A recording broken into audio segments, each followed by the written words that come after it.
They say at 50, we'll slow it down, trade city lights for a quieter town, where hills hug clouds and waves align, and every breath feels by design. But I've always felt a little apart. Home to me beats in the city's heart. Not just towers of glass and chrome, but stories that make this place a home. There are forts that whisper of times long gone, forests that hum a forgotten song, flavors that linger, streets that gleam, turning daily life into a dream. For culture isn't built by walls so high, it's woven by people passing by. They come with colors, crafts and art, and leave behind a piece of their heart. It's a dance of chaos, rhythm and race, a gentle madness, a soulful grace. Every corner a feeling retold, every skyline a story so bold. So when they ask, where would you rather be? I'll smile and say, right here you see. For in every hum, in every tone, the city forever feels like home. Welcome to Urban Decoding. How our bodies imbibe spaces? What is the politics of occupying a certain space? Now the memory which you have of a certain space only exists in your memory. Yeah. It has completely changed from the landscape, the actual landscape completely changes. The body occupies space, but it also produces its own space. Yes, it does. And the space reconfigures the body's movement. Right. A corner can be quieter, Yeah. and the center can be filled with bustling activities. Absolutely. Okay, there's something beyond this Yes. that you want to get to, Yeah. but you're not able to get to. Yeah, exactly. You can see something outside, but the outside cannot see you. Yeah.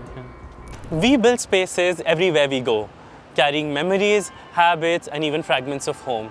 Delhi, you see, isn't just about monuments and histories, but it's a living mosaic, greatly shaped up by the people who come here and make it their own.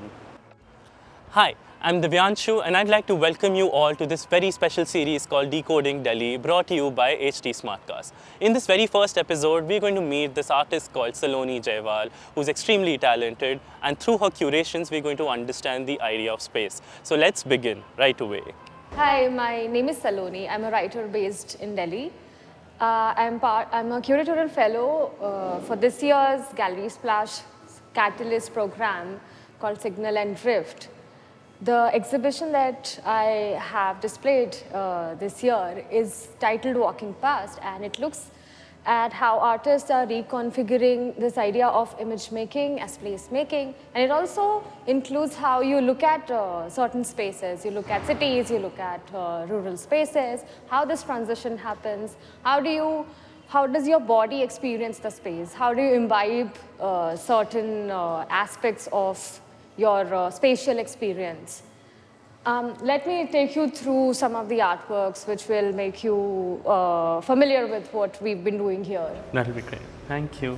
We're looking at this idea where we are trying to look at how transition or adaptation happens, where materials take on to each other. And that's how you look at larger cities and other smaller spaces, how they are built, how they are interconnected, how these materials are taking on to each other, and what is the cycle of landscape making and remaking, and how we destroy landscapes, how we recreate them. And the artist that you see here, he's using metal and he's using bamboo and paper pulp. Now he's trying to figure out how there are so many blurred regions that are brought up when we go from rural spaces to urban spaces, and what kind of negotiation that is happening around such kind of construction and reconstruction. And he's also using paper pulp or bamboo in a way where this is organic and how it takes on to every kind of an industrial material. It also refers to how organic material such as organic elements or natural elements such as plants, or for example, flora and fauna, take on to a certain built environment. And this is what he is also trying to look at in this work as well. This is sort of different, where in the other artwork he's trying to look at how suburbs and other areas are built around the center of metropolitan cities such as Delhi. Here he is trying to look at how these labyrinths are also connecting to all of these areas, which we certainly put them in the margins. Right. And now he's trying to look at all of these negotiations happening. Right. Just a question based on this. Do you think that's how our city has also evolved? I mean, there's a greener part to it, and then there's an industrial part to it. Of course, there is. And if you look at Delhi as a city, you look at the center, which is very, very made of gated communities. And now you look at the suburbs. Yes. You would find that people who have migrated, you would find them on the sides of the city. Right. And now we have to negotiate this, what is this urban politics that happens here? Right. And this is what the artist is trying to re-visualize. Yes. How our bodies imbibe spaces, what is the politics of occupying a certain space. And now you see this, you see the transition where you always feel this certain remembrance of a hometown or a native place, which once was. And now you go back, when you go back to that place, it sort of gives this kind of reminiscence, but it is not actually what it was. Okay. Now the memory which you have of a certain space is only exists in your memory, only exists in your mind. It has completely changed from the landscape, the actual landscape completely changes over the period of time. But the way you imagine a certain space is very different from how an actual landscape becomes different or changes or erodes over time. And it's not. It's also about how you look at erasure as well. Yeah. Would you also think of, say, the kind of residence you'd choose for yourself, or the kind of home you'd design for yourself as an individual? You see that in pieces, or you decorate your home as a whole, if I may ask? It depends on. So I would say that as an architect or as a creator, you would try to see a whole for someone you're creating something. Yeah. But you also make something in parts. You draw something in parts. You create parts, and then you create a whole. Yeah. But like you said, how cities are built. Cities are also built from parts. Yes. And then we look at them from top. When we look at cartographic or topographic maps or contour making. Now what I'm trying to look at in the exhibition is to how can we look at fragments. How can we know, what is this way of, when you talk about spatiality, why is it always this cartographic or map making that happens when we think about landscapes, when we think about larger spaces or cities, or for example, or very, very big metropolitan cities such as Delhi, Bangalore, or maybe Chennai. And the way we look at these landscapes in books as well, it's very, very topographic. Absolutely. Now we do not talk about personal, intimate experience in terms of how we experience them. Yeah. And it is very important to look at how every experience is different from each other, and it also includes certain inclusion and exclusion of spaces. And your inclusion in a certain space is also built on certain hierarchies. Absolutely. And you go through certain hierarchies based on class, caste, and everything. Yeah, that's our entire That's how your groups, that's how so many communities are built, and communities are built within a certain space. And that's where the contestation of space happens. Right. And you as a body is also contested, where you need to have an authority over your body. And the other people also are contesting to have authority over your body. Yes, yes. But you're in that constant fight to choose your space, the kind of space. Yeah, you're in a constant fight to choose your space as well. Yes, yes. And there's a quote that I had put on the ground floor by Lefebvre, and it is there in the Production of Space, a very seminal work that he had created in 1990s. And where he says that the body occupies space, but it also produces its own space. Yes, it does. And the space reconfigures the body's movement. Right. This is what we did for the staircase here. All right. Was to look at how we look at staircases as elements of mobility. Yeah. Mobility is one aspect that I'm looking at in my exhibition. Right. And we tried to connect our 3 of the exhibitions together in this text when you look at it. So when you start from the stairs, we track your movement. Right. And we ask the viewer, what do they feel when they move through the stairs? Are there people around them? Okay. Are they walking past them? Is their identity changing? Are there small changes that they feel when people are walking around them through the stairs? Are you standing at the stair reading the text, or are you moving? Yeah. Are you sort of changed by the space in any way, or are you trying to hold authority over your body? Right. I don't know. Like, if you ask me, then I just feel, of course, coming up in a very literal understanding, it does feel a sense of control. It does feel a sense of power if I actually analyze it, because yes, I'm at a higher floor now. But yeah, I get what you're saying. So you stop at every step, and then you look at it, and then you realize, okay, you are transforming even in life when we're moving from one place to another. We're about slow changes. Yeah. And slow transformation. Yes. Because every transformation happens on an everyday basis. Yes, and we absolutely. sort of not tend to look at. True. This is work by Harman Taneja. She's an architect. She works with the old objects of her old homes. And she's moved a lot in Delhi itself. Okay. Now, when you think about travel across the world or migrations across the world, we also should look at how things happen on a very smaller vicinity, in smaller limits. Now, she's traveling in Delhi. She's moving in Delhi in a way. And she has moved homes with her family, and these old objects that have come out of these homes, she's tried to keep them as artifacts, as artworks, and she's trying to intervene with them through her artistic practice. And in a way, she's looking at how your memory changes these old objects as well. And how do you remember an old space which doesn't exist?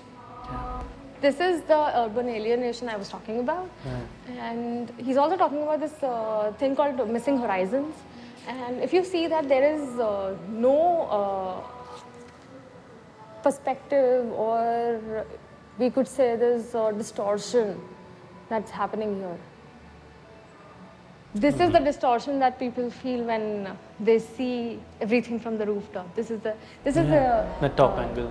This is the view from the rooftop. Yeah. And it's a very, very urban condition. It's a very, very significant aspect of how we live in Delhi. Yes. And he's also talking about urban gardens. Yeah.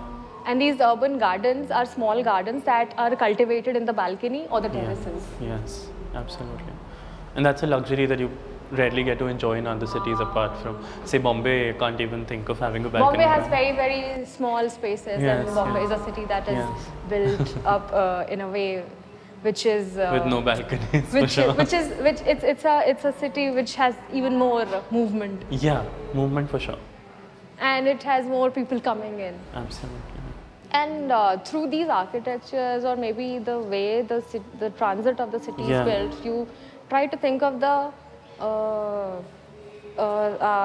speed. Right.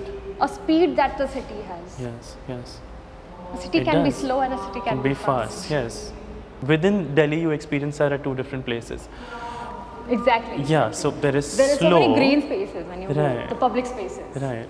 You might feel that it becomes slower when you move through spaces such as malls or theaters.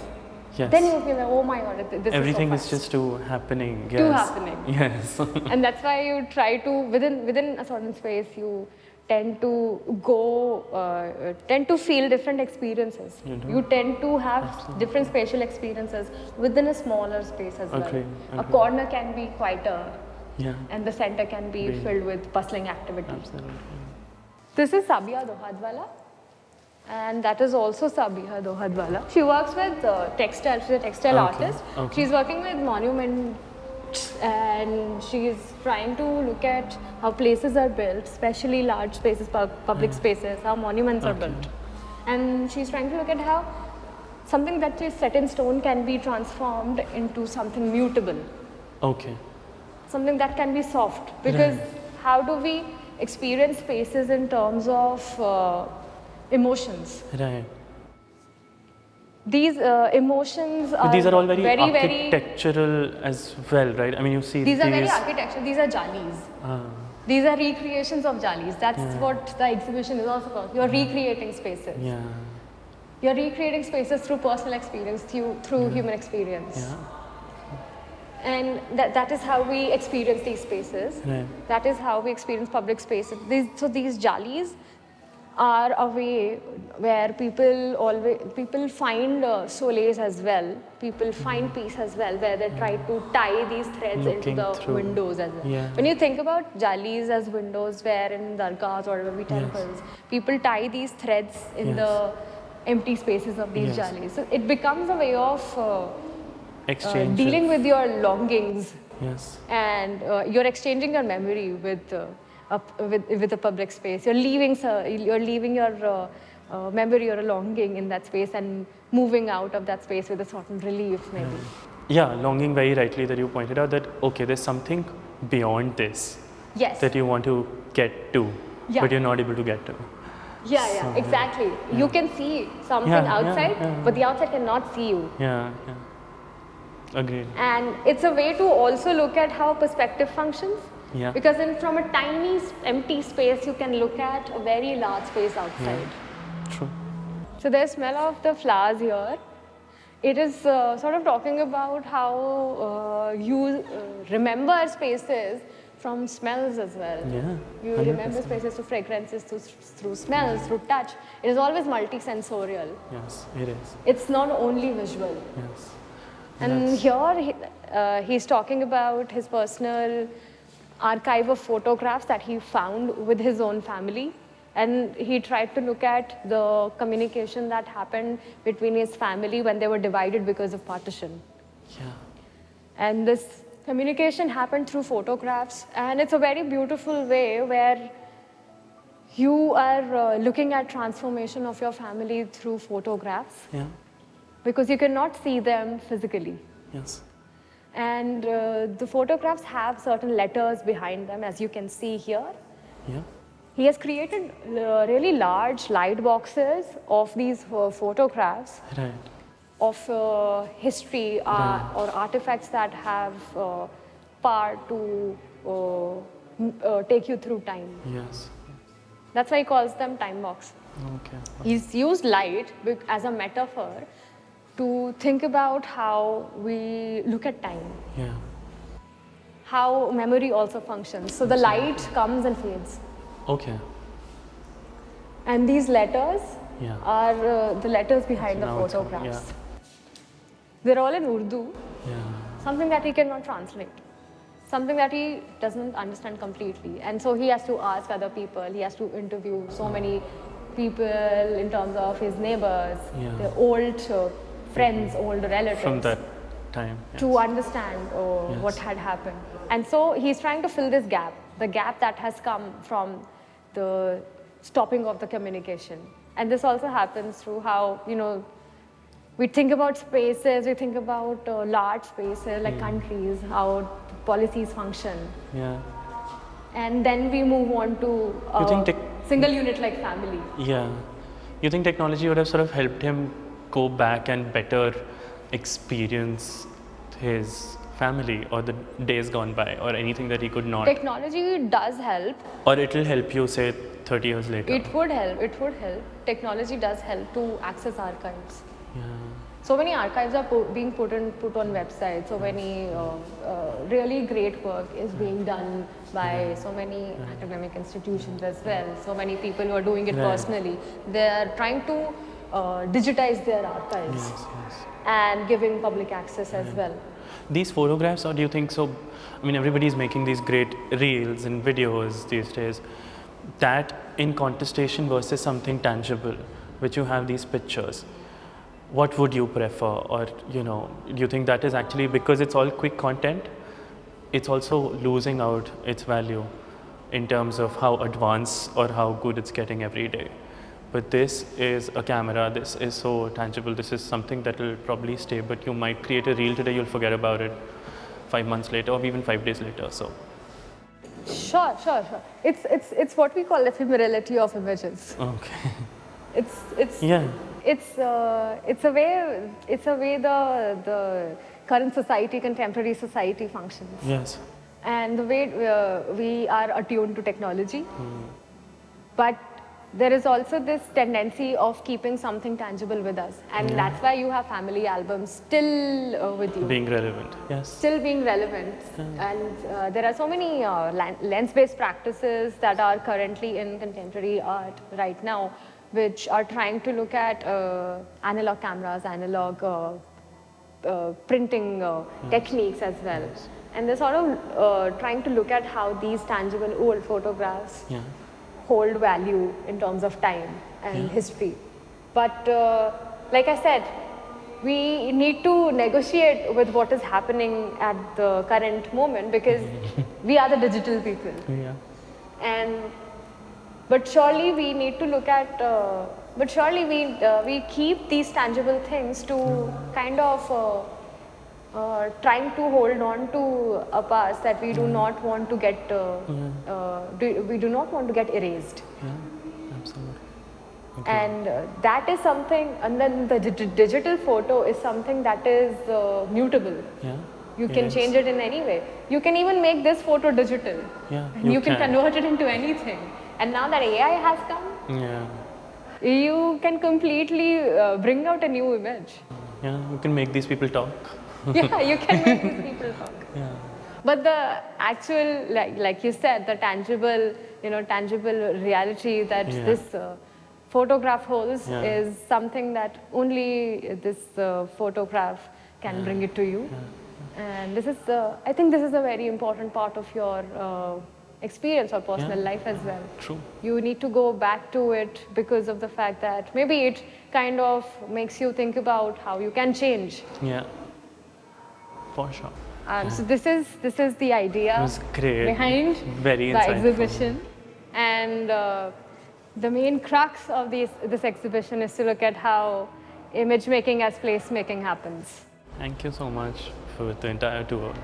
Thank you so Learned much. so much. And that's how we got to know how our personalities and identities are greatly shaped up by the spaces that we all share and live in. For the next episode, we'll be back soon. Till then, please don't forget to subscribe to HT Smartcast and do stay tuned for more. And yes, please do share the episode with everyone who loves the idea of Delhi just like all of us do. Thank you.